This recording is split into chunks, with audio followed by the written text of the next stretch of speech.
সোমবার শেখ হাসিনার পদত্যাগ ও দেশ ছাড়ার খবর পাওয়া মাত্রই একদল লোক গণভবনে হামলা চালিয়ে প্রধানমন্ত্রীর সরকারি বাসভবনে লুটপাট চালায়।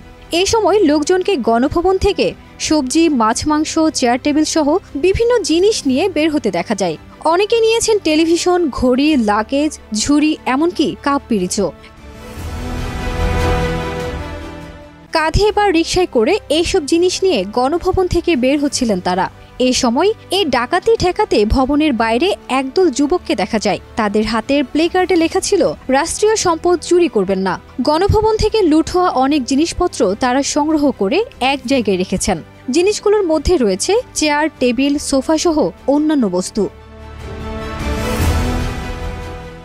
সেখানে প্লেকার্ড হাতে থাকা চট্টগ্রাম প্রকৌশল ও প্রযুক্তি বিশ্ববিদ্যালয়ের স্নাতক শিক্ষার্থী ফয়সাল আলম নামের এক তরুণ বলেন, রাষ্ট্রীয় সম্পদ চুরি করা আমাদের আন্দোলনের উদ্দেশ্য ছিল না। কোটা পদ্ধতি সংস্কারের পাশাপাশি আমাদের উদ্দেশ্য রাষ্ট্রীয় সম্পদের লুটপাট রোধ করা। গণভবন থেকে একদল লোককে জিনিসপত্র নিয়ে যেতে দেখা গেছে। আমরা এটা মেনে নিতে পারছি না। এটা ঠেকাতে আমাদের মধ্যে কয়েকজন উৎসুক জনতাকে জিনিসপত্র ফেরত দিতে বলেছেন।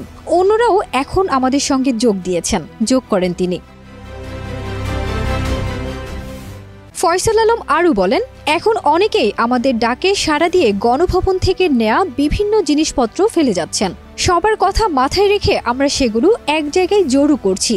এরপর সেনা কর্মকর্তাদের কাছে হস্তান্তর করব। তবে একই সঙ্গে তারা জানান, লুট হওয়া সম্পদের তুলনায় ফেরত পাওয়া জিনিসপত্রের সংখ্যা অনেক কম।